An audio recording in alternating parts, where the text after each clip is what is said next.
The morning rush hour was just like any other day at Central Station. People walked fast with their phones in their hands. Coffee cups steamed in the cold air. The sound of trains and footsteps filled the big hall. Marcus Chun pulled his gray coat tighter around his body. He looked like everyone else, tired, busy, and ready to get to work. But Marcus was not like everyone else. He was one of the richest men in the city. His company made billions of dollars every year. His face was on magazine covers. His name was known around the world. But today, Marcus did not want to be that man. Today, he just wanted to be nobody special. He had been having a hard time lately. The stress of running his company was getting to him. The board meetings never ended. The phone calls came at all hours.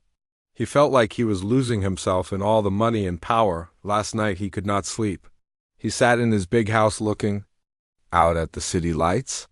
He thought about his life before he became rich. He remembered when music was the most important thing to him. He remembered the old piano in his childhood home. His mother used to play it every evening after dinner. Music is the language of the heart, she would say. When words are not enough, music speaks for us. Marcus had not played piano in years. His expensive grand piano at home just sat there, covered in dust. He was too busy making money to make music. This morning, something made him change his plans. Instead of going straight to his office, he decided to walk through the train station. He wanted to feel normal again, even if it was just for a few minutes. As he walked through the crowd, he saw it.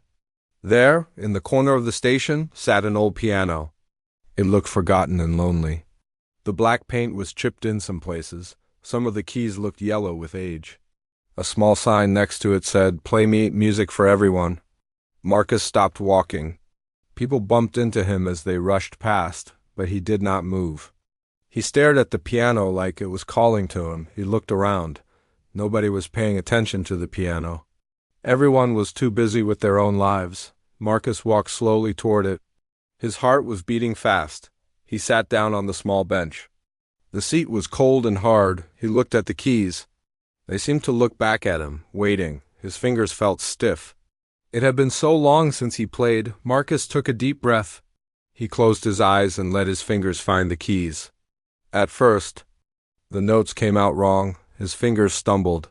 The sound was not pretty, but he kept trying. Then something magical happened. His muscle memory came back. His fingers began to remember how to dance across the keys. The music started to flow out of him like water from a broken dam. He began to play a song his mother used to love. It was slow and sad, but also beautiful. The melody told a story without words. It spoke of love and loss, of dreams and disappointment, of hope that never dies. At first, nobody noticed. The station was too loud and busy. But slowly, something began to change. A woman with a baby stopped first. She was walking fast, trying to catch her train. But when she heard the music, her feet slowed down. She turned her head toward the sound. The baby in her arms stopped crying and listened to. Then a businessman in an expensive suit paused. He was talking loudly on his phone about some important deal. But the music made him stop talking. He lowered his phone and moved closer to the piano. One by one, people began to gather.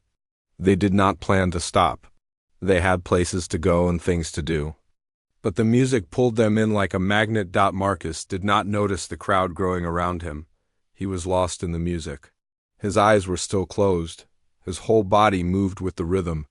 For the first time in years, he felt free. The song changed.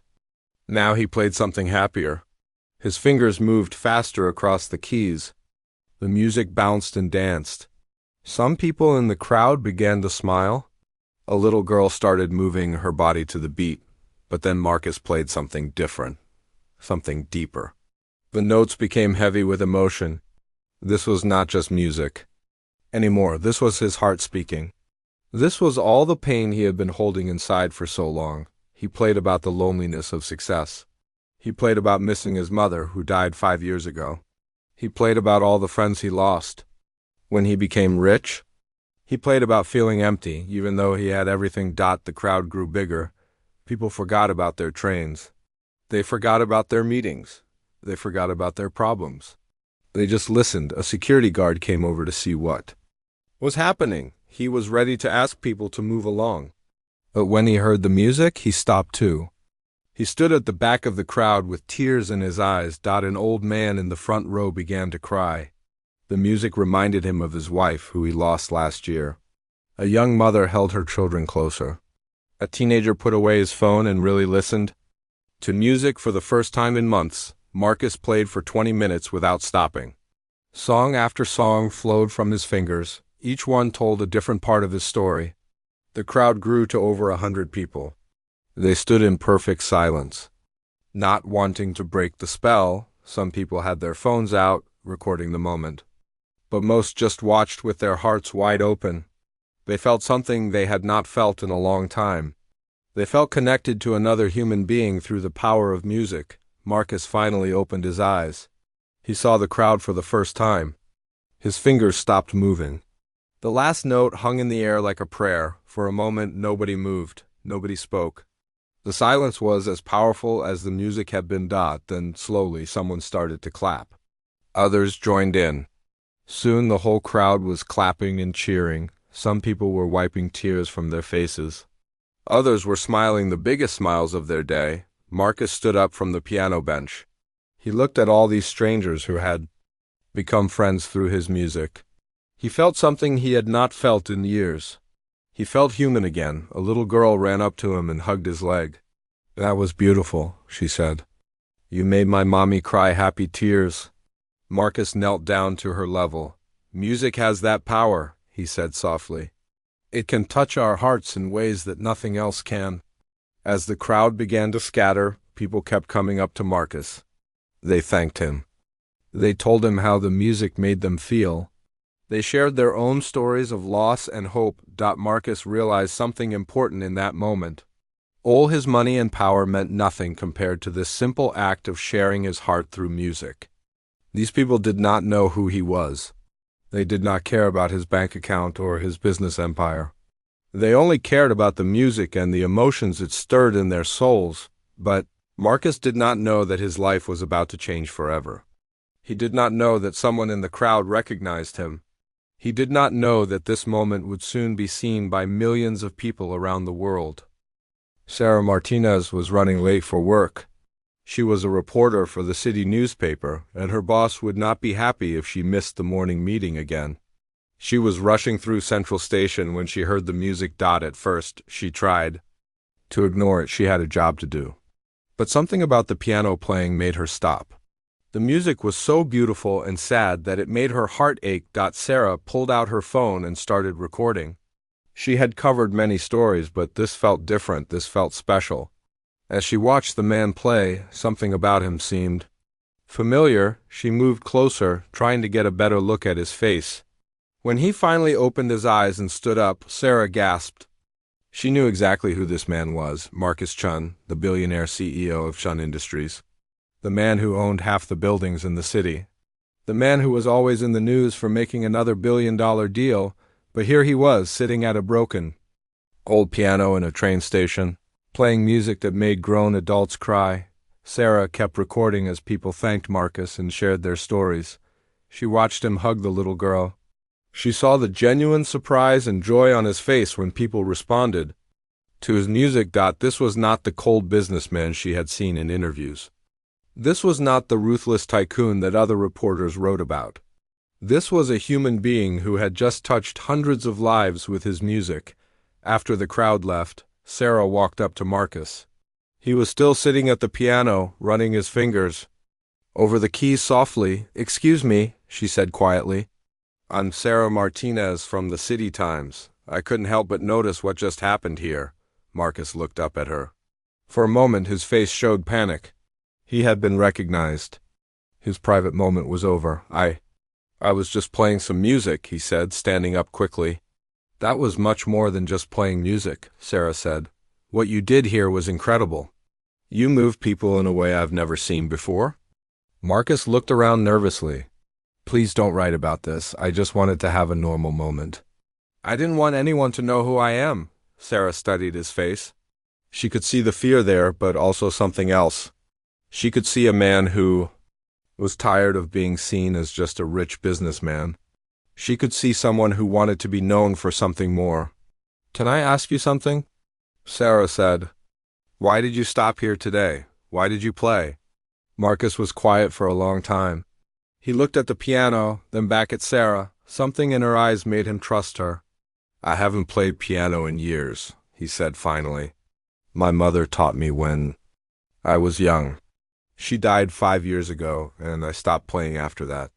I've been so busy building my company that I forgot about the things that actually matter." "And what made you remember today?" Marcus sat back down on the piano bench. "I couldn't sleep last night. I kept thinking about how empty my life feels, even though I have everything most people dream of. This morning I just wanted to feel normal. Again, when I saw this piano, it was like my mother was calling to me." Sarah felt tears forming in her eyes. This was not the story she expected to find today. "The way people responded to your music was amazing," she said. "Did you see their faces?" Marcus smiled for the first time since she approached him. "I did. It reminded me why I fell in love with music in the first place. Music doesn't care how much money you have. It doesn't care what job you do. It just connects people heart to heart. Would you be willing to share this story?" Sarah asked gently. "I think people need to hear it." Marcus shook his head quickly. "No, I can't. My board of directors would not understand. My investors would think I'm losing my mind. I have a reputation to protect." "But what if your reputation could be something more than just being rich?" Sarah asked. "What if people could see this side of you too?" Marcus stood up and started walking away. "I'm sorry. I can't take that risk." Sarah watched him go. She looked down at her phone, which still had the video she recorded. She had a choice to make. She could respect his wishes and delete the video, or she could share a story that might change how people see one of the most powerful men in the city. Meanwhile, Marcus walked quickly toward the exit. But he couldn't stop thinking about what Sarah had said. What if people could see this side of him too? For years, he had been careful to keep his business life and his personal feelings separate. He showed the world only what he thought they wanted to see, a successful, strong leader who never showed weakness. But today, for 20 minutes, he had shown his real self, and people had loved it. They had connected with him in a way that never happened in boardrooms or business meetings. As Marcus got into his expensive car to go to work, he felt different. The music was still playing in his head. The faces of the people in the crowd were still fresh in his memory. He arrived at his office building, a tall glass tower that reached into the clouds.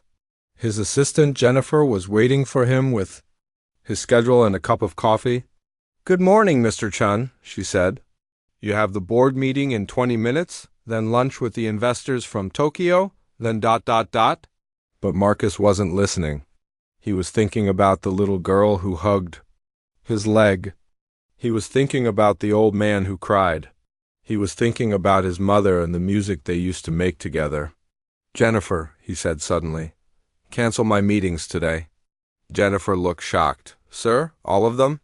"The Tokyo investors flew in specifically to see you?" "Reschedule everything," Marcus said. "I need some time to think."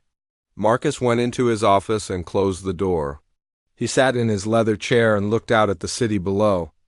Somewhere down there, people were going about their lives. Some were happy, some were sad, some were struggling just to get by. For the first time in years, Marcus thought about those people not as potential customers or business opportunities, but as human beings with their own stories and dreams. His phone started ringing. Jennifer was probably trying to figure out how to explain to important people why Marcus Chun had suddenly canceled all his meetings. But Marcus didn't answer. Instead, he walked over to the corner of his office where an old photo sat on a shelf. It was a picture of him and his mother at his childhood piano. They were both smiling. His mother's hands were on the keys and his small hands were on top of hers. "Music is the language of the heart," he whispered, remembering her words. Marcus made a decision.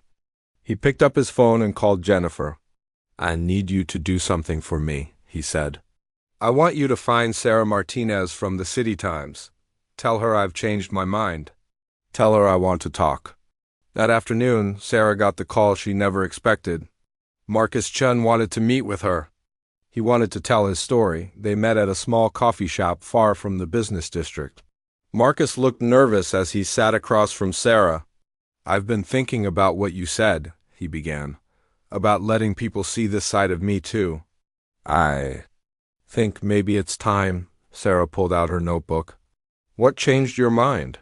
Marcus was quiet for a moment.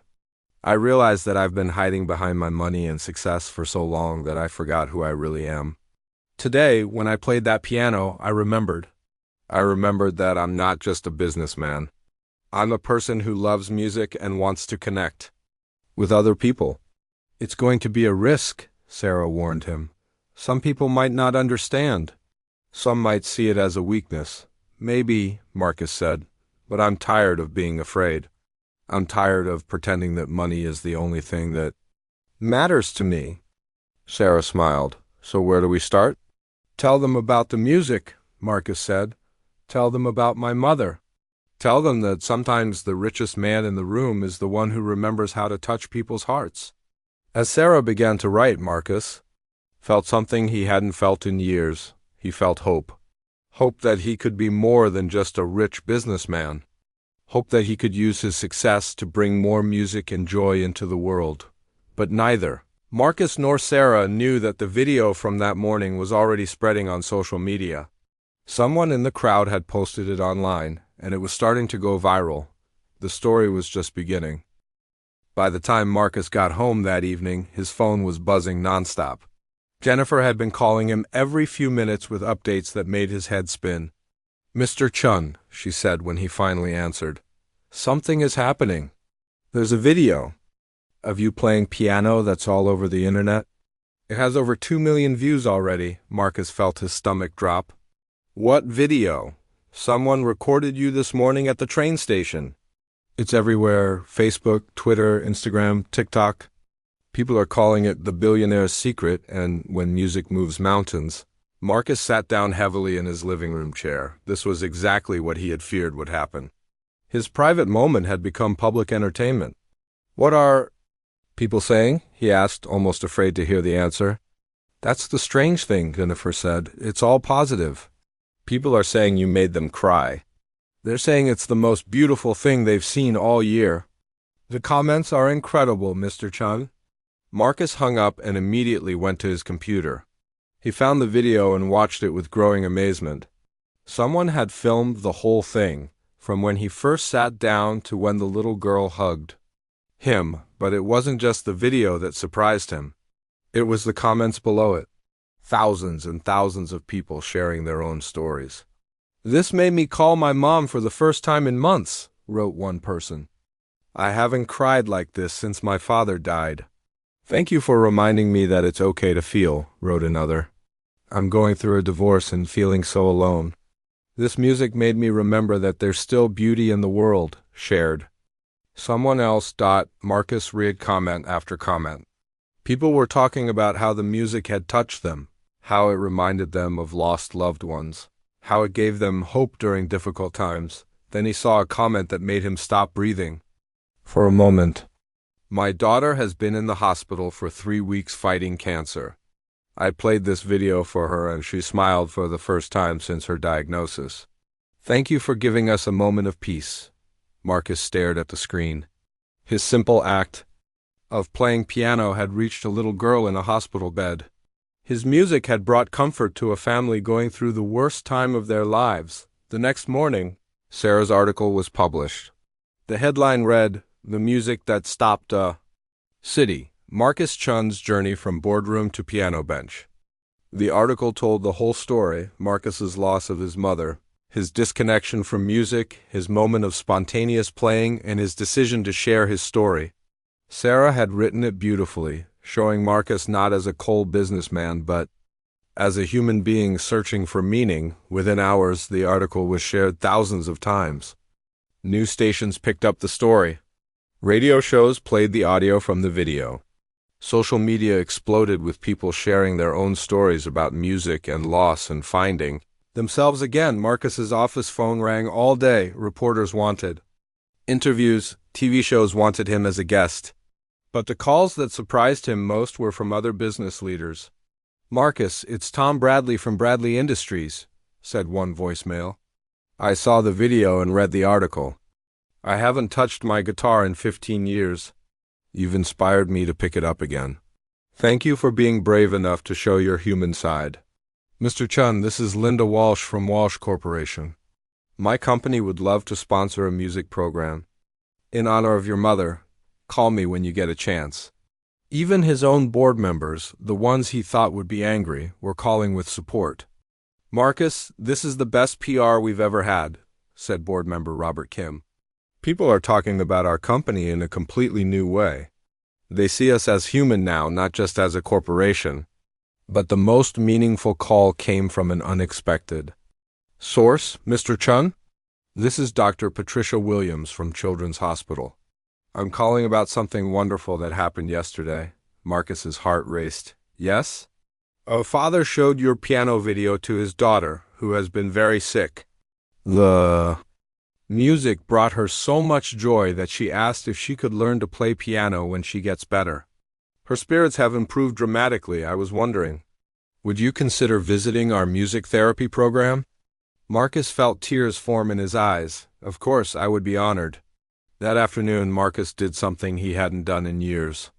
He went to the music store where his mother used to take him as a child.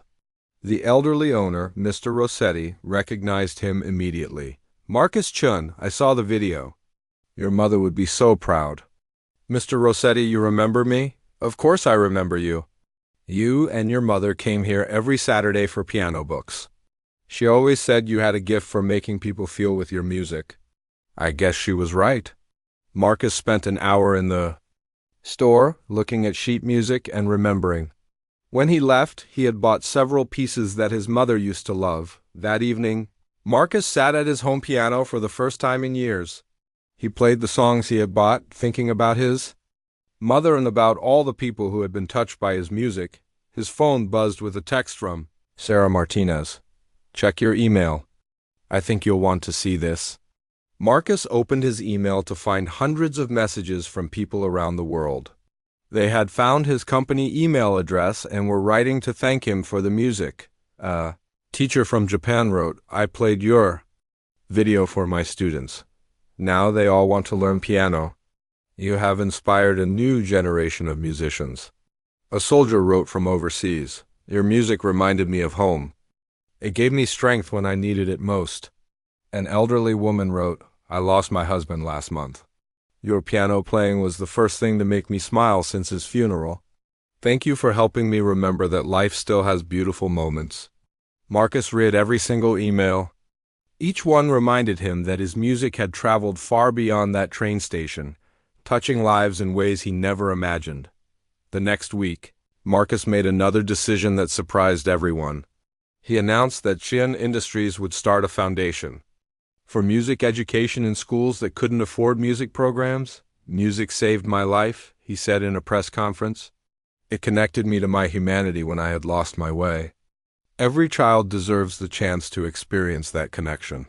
The foundation would provide instruments, teachers, and programs to schools in low-income areas.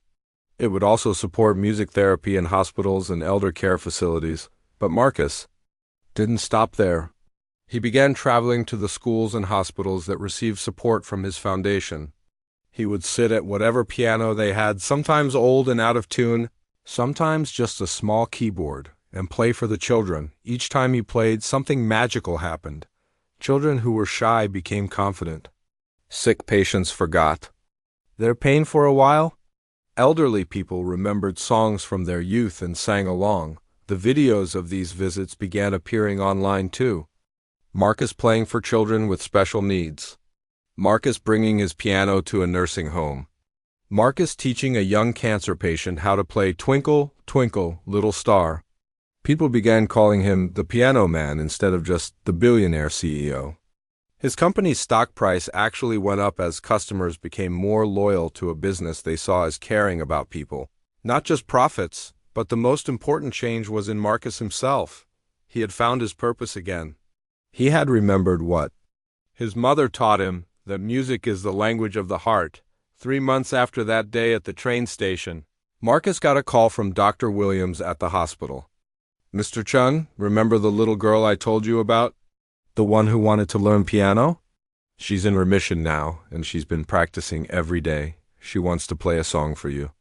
Marcus felt his heart swell with joy. "I'll be right there." As he drove to the hospital, Marcus thought about how much his life had changed. He was still a successful businessman, but now he was something more. He was a musician again. He was someone who brought joy to others. He was his mother's son. When he arrived at the hospital, he found 8-year-old Emma sitting at a small keyboard in the children's ward. Her father stood nearby with tears in his eyes. "Mr. Chun," Emma called out excitedly, "listen to what I learned." Emma began to play a simple version of Amazing Grace. Her small fingers moved carefully across the keys, and though she made a few mistakes, the melody was clear and beautiful. When she finished, the whole room applauded.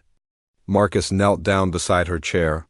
"That was beautiful, Emma. Your playing comes from your heart, just like the best music always does." Emma smiled, the biggest smile Marcus had ever seen. "Music makes everything better, doesn't it?" Marcus nodded, thinking of his mother's words. "Yes, Emma, music is the language of the heart. And you speak it perfectly." As Marcus played a duet with Emma, he realized that this was what success really meant. Not the money in his bank account or the buildings with his name on them, but moments like this. Moments when music connected one heart to another, creating something beautiful that would last forever. 1 year later, Marcus stood in the same spot at Central Station where everything had changed.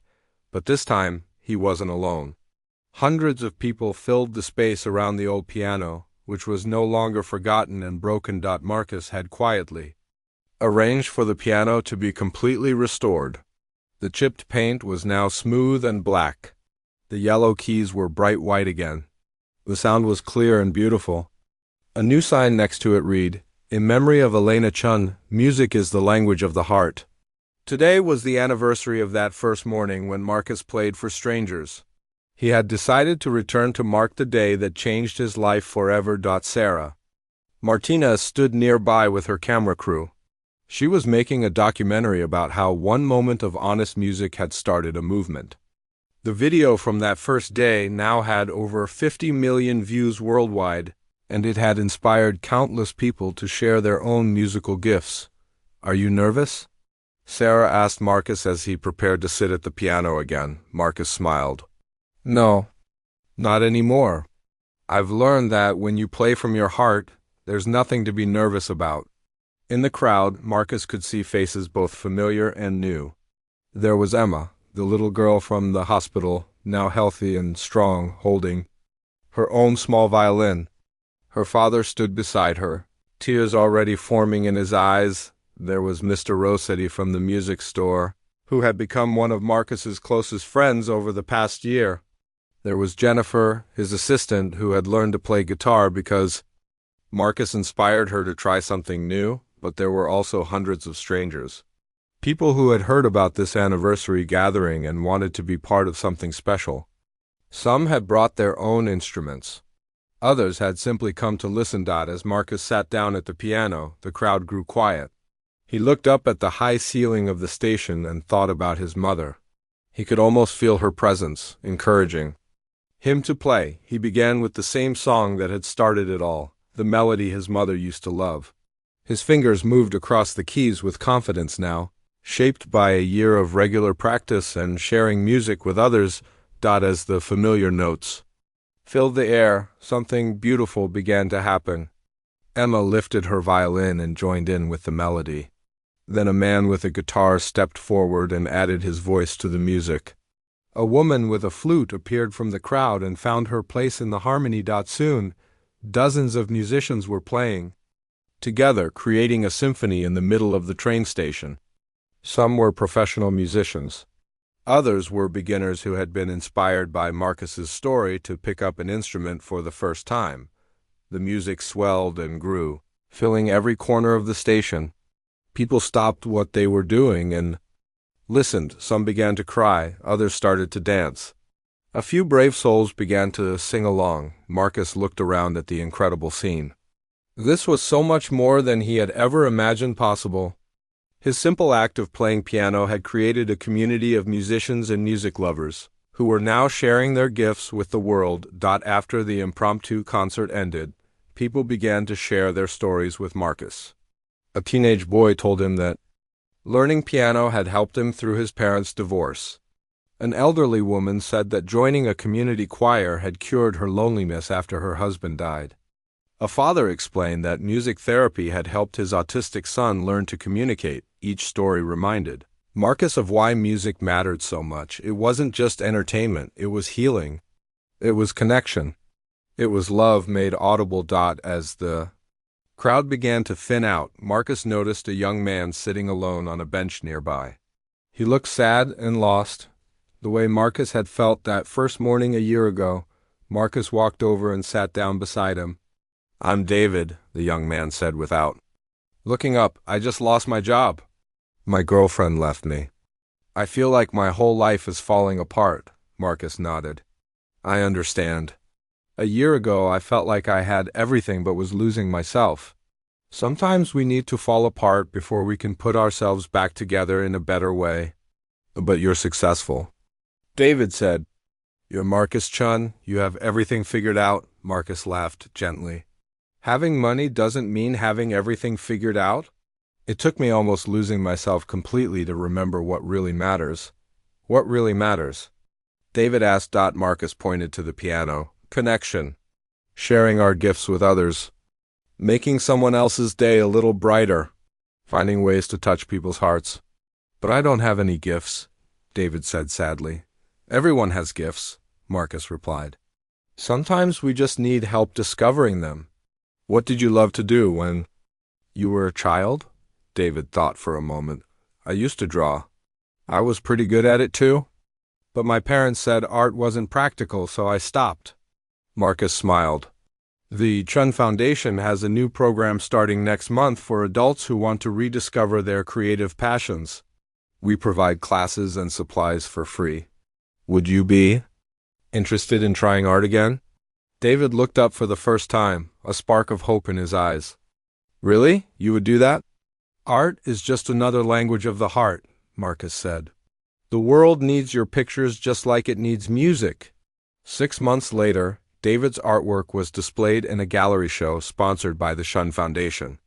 His paintings told stories of struggle and hope, touching viewers in the same way. Marcus's music had touched people at the train station. The Chun Foundation had grown beyond Marcus's wildest dreams.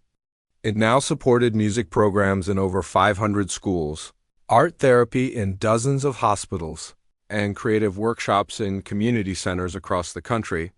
But Marcus's favorite part of the foundation was the Heart Language program, where people were encouraged to find their own way of connecting with others, whether through music, art, writing, dance, or any other creative expression. Every month, Marcus visited a different city to play piano and meet with foundation participants. He always played at public spaces, parks, libraries, community centers, anywhere people could gather and share in the experience. Each performance reminded him of that first day at Central Station. He would watch faces in the crowd light up with recognition and joy. He would see people connect with each other through the universal language of music. On quiet evenings at home, Marcus would sit at his piano and play for an audience of one, his mother's memory. He would tell her about the children who had learned to play, the adults who had rediscovered their creativity, and the communities that had been brought together through music. "You were right, Mom," he would whisper to her picture on the piano. "Music really is the language of the heart, and I'm finally fluent again." 2 years after that first performance, Marcus received a letter that made him cry with joy. It was from a music teacher in a small town in Nebraska. "Dear Mr. Chun," the letter read, "I wanted you to know that your foundation saved our music program. We were going to lose funding and close down. But your support allowed us to continue, and something amazing has happened. Our little town now has 3 community choirs, a youth orchestra, and monthly concerts in the town square. Music has brought our whole community together. But most importantly, you've taught us that everyone deserves the chance to find their voice and share their heart with the world." Thank you for showing us that success isn't about what you have, but about what you give." That letter joined hundreds of others in a special box Marcus kept in his office. Each one was a reminder that his moment of vulnerability at a train station piano had created ripples that were still spreading outward, touching lives in ways he would never fully know. Marcus Chun had learned the most important lesson of his life. True wealth isn't measured in dollars, but in the number of hearts you touch. And through the simple act of playing piano with an open heart, he had become the richest man he knew. Every morning when he passed Central Station on his way to work, Marcus would smile at the restored piano. Sometimes he would stop and play a quick song for the morning commuters. But whether he played or not, he always whispered the same words his mother had taught him so many years ago. Music is the language of the heart. And his heart, finally, was speaking fluently again. 5 years had passed since that life-changing morning at the train station. The billionaire who once hid from the world now found himself in places he never expected to be. Today, he was sitting in a small wooden chair in a refugee camp, surrounded by children who had fled their homeland with nothing but hope. The piano here was different from the grand instruments he was used to. It was an old electric keyboard donated by a charity organization. Some keys stuck when pressed, and the sound was thin compared to real piano strings. But when he began to play, magic happened just like it always did. The children sat in a circle around him on the dusty ground. They came from different countries and spoke different languages, but music spoke to all of them. A little boy with sad eyes started humming along. A girl with a torn dress began swaying to the rhythm. Soon, the whole group was clapping and moving together. An older woman approached from behind the group. She was the camp coordinator, a kind lady who had dedicated her life to helping displaced families. She watched with amazement as the music brought smiles to faces that had seen too much sadness. "You know," she said quietly to him after the song ended, "these children haven't smiled like this since they arrived here 6 months ago. Music really does heal hearts." The billionaire nodded, thinking about how far he had come from that first day when he just wanted to feel normal again. Now, feeling normal meant bringing joy to others wherever he went. That evening, he sat in his hotel room writing in a journal he had started keeping. He wrote about each person he met, each story he heard, each moment when music bridged the gap between different worlds. The journal was already full of hundreds of entries from his travels around the globe. His phone buzzed with a video call from his assistant back home. Her face appeared on the screen, and behind her he could see the familiar view of his office building. "How did it go today?" she asked with a warm smile. "Incredible," he replied, showing her photos from the refugee camp. "These kids have been through so much, but music still reaches them. It reminds me why we do this work." "Speaking of the work," she said, "I have some news. The education ministry in 3 more countries wants to partner with the foundation. They've seen what happened in the other places we've worked, and they want music programs in their schools too." The billionaire felt overwhelmed in the best way possible. When he started the foundation, he hoped to help a few schools in his own city. Now, the foundation was working in over 50 countries, bringing music education to children who had never had the chance to learn an instrument. "There's something else," his assistant continued. "A documentary team wants to follow you for a year. They want to show how music can change communities around the world." He thought about this carefully. In the beginning, he had been scared of publicity. Now he understood that sharing these stories could inspire even more people to find their own ways of helping others. "Set up a meeting when I get back," he said. "If it can help more people discover the power of music, then we should do it." The next morning, he visited a local school near the refugee camp. The building was simple, with concrete walls and basic furniture, but the children's enthusiasm filled every corner.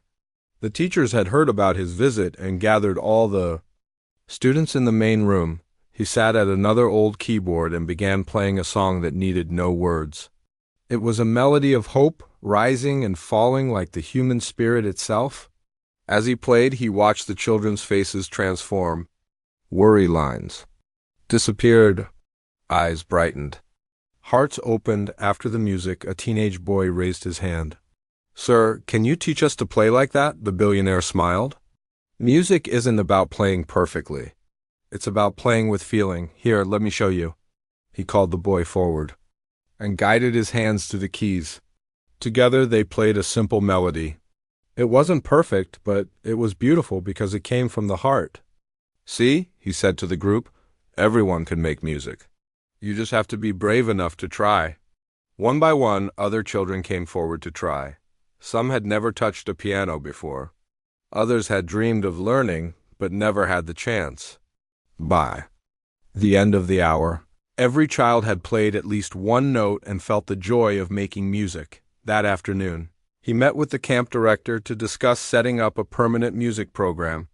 They talked about bringing in more instruments, training local teachers, and creating a space where families could gather for regular concerts. This will change everything for these children, the director said. Music gives them something beautiful to focus on instead of just survival. As they planned the program, the billionaire thought about all the other places he had visited over the years. There was the school in the mountains where children learned to play instruments made from recycled materials. There was the hospital where elderly patients formed a choir that sang in the gardens every evening.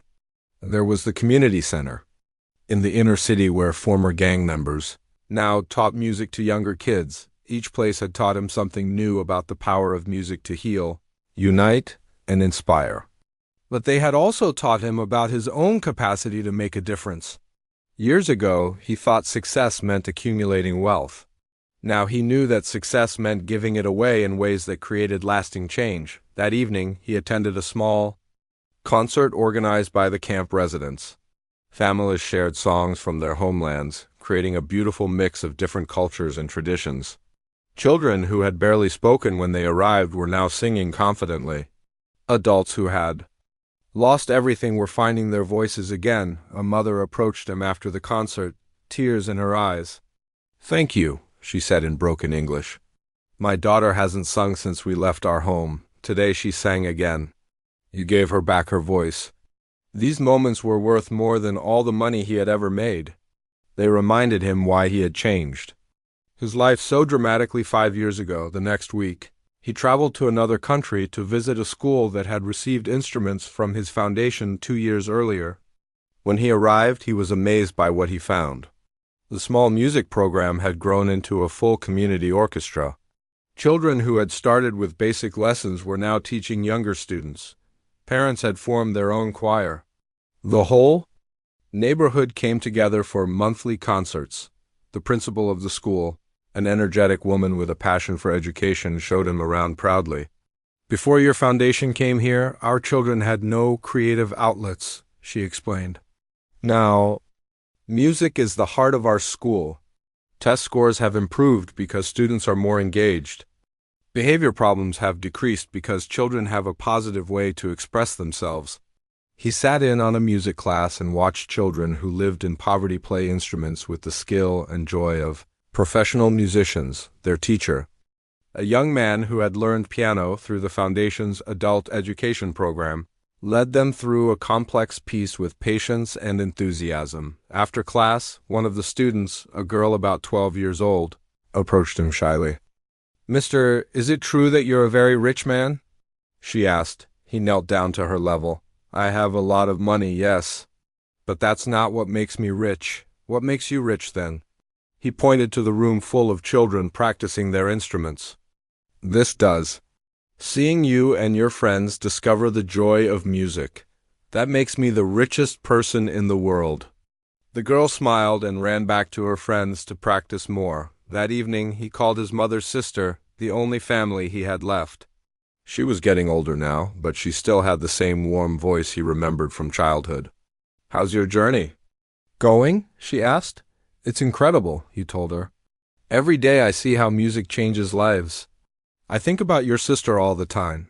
She would be so proud to see what her lessons led to. She always said you had a gift for bringing people together."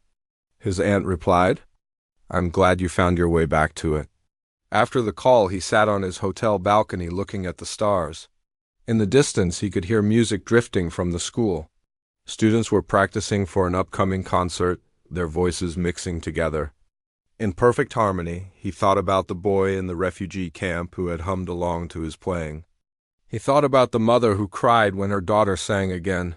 He thought about all the teachers who now had jobs because of the music programs, and all the families who gathered for concerts in their communities. Most of all, he thought about the power of one small act to create waves of change that spread far beyond what anyone could imagine. His decision to play piano at a train station had grown into a global movement that was touching millions of lives. Tomorrow, he would visit another school, meet more children, and help plant more seeds of musical joy around the world. The work was far from finished, but he knew now that this was what he was meant to do with his life. Music really was the language of the heart, and he was determined to help as many people as possible learn to speak it fluently.